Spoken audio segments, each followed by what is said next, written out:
Hi, and welcome to a video from the CTAD Clinic. My name's Dr. Mike Lloyd and I'm the Clinic Director. Today I'm going to be talking about a person's dissociative identity disorder with friends and family. There isn't a great deal of research on this, largely speaking this comes from my opinion, from practice in the clinical setting, conversations with people who have DID, who have thought about this, tried it, been successful or not been successful. This obviously isn't something that everybody would be able to do, so it is largely dependent on a person's individual circumstances, the nature of the family setup, whether there are people that would be trusted to be able to speak to about this. Many reasons why this may be a very good idea but also not a great idea.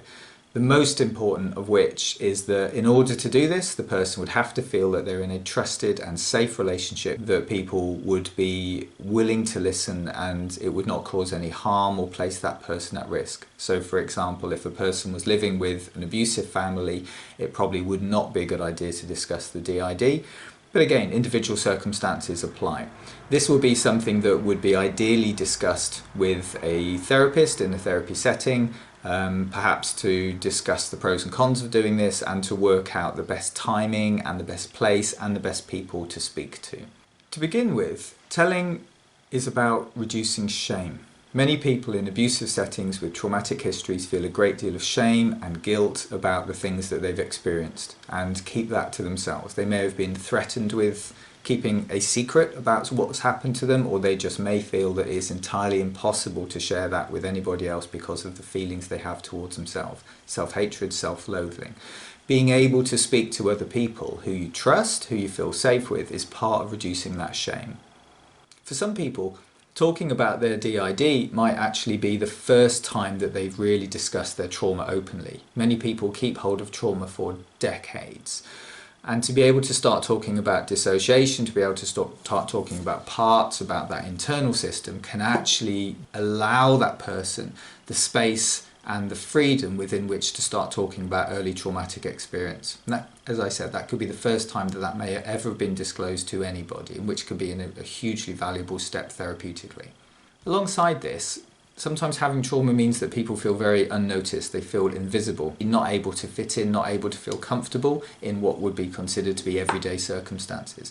And being able to discuss dissociative identity disorder, being able to talk about parts, being able to talk about how and when dissociation happens, can alleviate some of that isolation for people. A key part of that then is being believed. To be able to talk about your dissociation, to be able to say, I have parts, I have little ones, I have different people living within me that exist and that can take over and do things, is being believed, is being noticed. If someone can take account of that and go, okay, fair enough, then that can be a huge step forward in a person feeling that they're actually part of everyday life. Discussing DID on the outside can actually improve the communication within.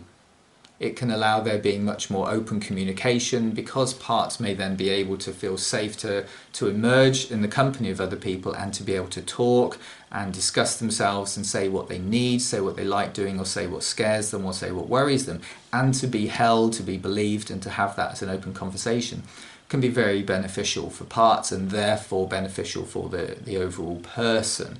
One of the things that I found is really nice is when parts become more able to discuss themselves and be able to share themselves with other people in the outside world, is that sometimes their needs get met, which could be for play, it could be for food, it could be for entertainment, for TV programs, things that they like doing. They can simply start asking for things, rather than having to take over the body maybe in secrecy and go and grab stuff from the environment. So like going and buying things online or buying things in secret in shops doesn't seem like such a great idea if that part is able to say to other people in the family or in the household, this is what I'd like you to get next time you go shopping, would you be able to provide that? The person then goes out, buys it, and that part feels a lot happier.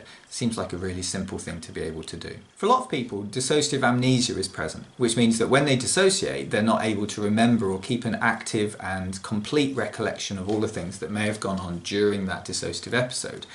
If other people are aware of the dissociation, if they know that DID exists, and if a person switches into a different part and they behave and they act and they talk about things in a way and then come back sometime later, having other people in the family, in the household, or in the friendship network who can say, this is what happened. It was only 5 minutes. And in those 5 minutes, you did this, you did this, you did this, and it was kind of unusual, or it was strange, or it was scary. And this is what happened, and it was okay. To receive that reassurance for many people who I talk to in therapy is incredible. To know that you can dissociate, because many people carry such an embarrassment of that dissociation. To have somebody that you care about, who cares about you, saying, yeah, I saw all that stuff, and it was okay. I mean, nothing much happened. You dissociated, and so came out, and we talked a little bit, or we did an activity, and then they sort of went away, and you came back, and no big deal. Or, yeah, they did come out, and they swore at me, and they shouted at me, but I understand where that's coming from, because I know it's a part of your traumatized self that's doing that, and you must have been really scared at the time. To receive that level of reassurance for people is so important and valuable in terms of them feeling like their dissociation is not going to be the most biggest problem in their life, that they can overcome these things with help and support. And that discussion with people, that's about building attachments. It's about connecting, and that's what dissociation prevents happening. Dissociation is a disconnect, and what we try and do in therapy is connect. So there's a lot of work that goes on in the internal system about connecting a person to their own parts, their alters, the others in the system. And I think it's really important also to do that in the outside world. If there's connection to the outside world, those parts feel like they belong, feel like they feel safe, then they can come out, they can talk about things, and ultimately being able to start releasing the trauma, which is what keeps everything kind of disconnected and tightly held in the first place. Also, if you discuss things with other people, you may not know as the person with DID that anything needs to happen. So you can be kind of a bit unaware of a lot of things that are going on around you, whereas other people on the outside can say, wow, it really looks like something is needed at the moment. Have you remembered to do that stuff that you were asked about in therapy? Have you put time together for the little ones, for example? So let's say if you're living with somebody and they say, look, I noticed that you haven't turned on the TV in 2 days and watched any of the cartoons that you used to like. What's going on? Great, right? That means that the person who may not remember that they've got to look after themselves because of those disconnections, because of the dissociation. So for that person, they might not be aware of exactly what's been going on for them, but their friends, their family members on the outside can say to them, you must remember that you've got to prepare time, you've got to put things aside for the others. It's really important to do that. That's part of your therapy homework.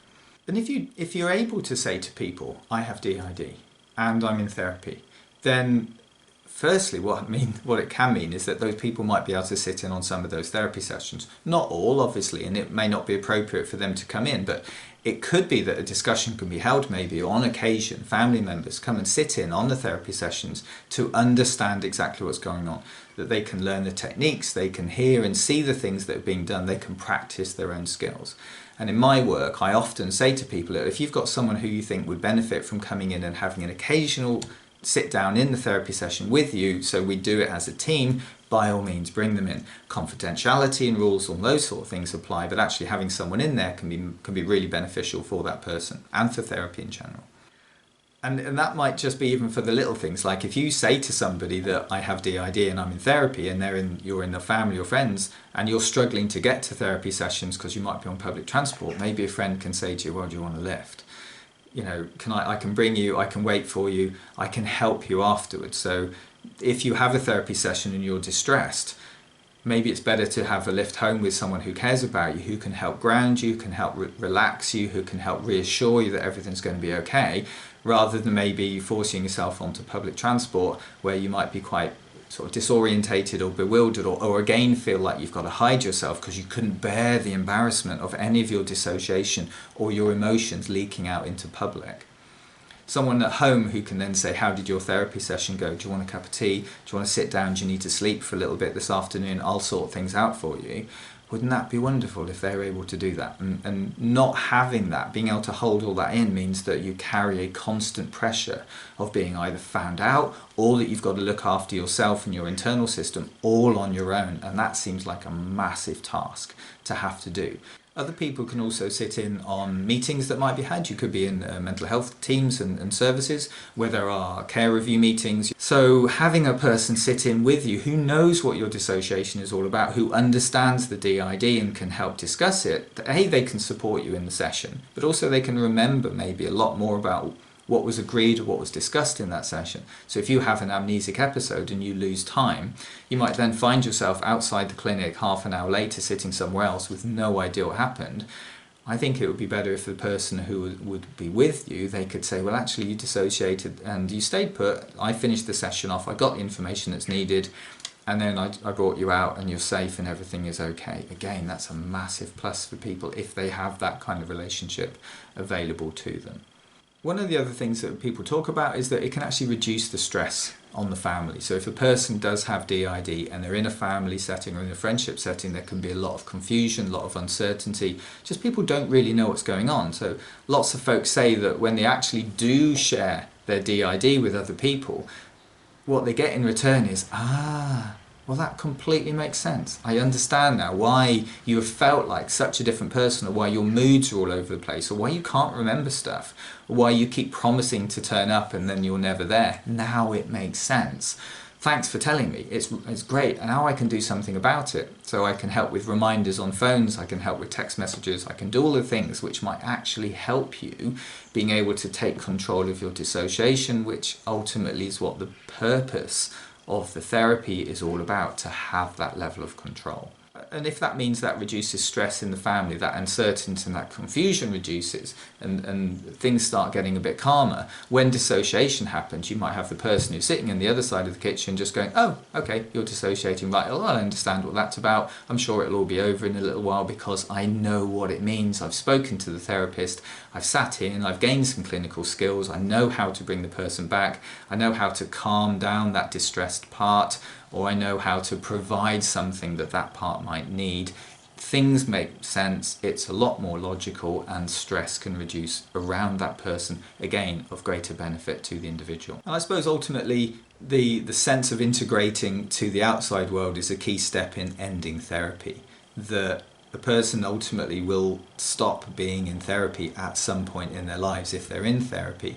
And that may be that they still have dissociation, and maybe that still have parts, because there's no reason why a person can't continue to function in life up post-therapy, still having dissociated parts, but being in control.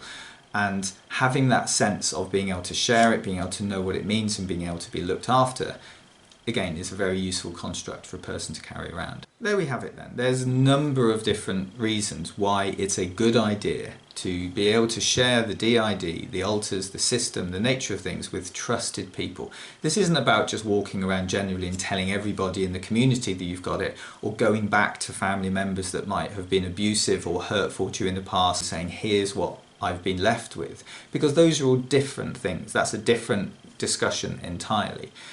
What we're talking about is if you are in an environment where you have safe people around you, where you have friends or family members who trust you and you trust, and you can have good conversations with them, that there's a lot of benefit to being able to actually open up and discuss the dissociation.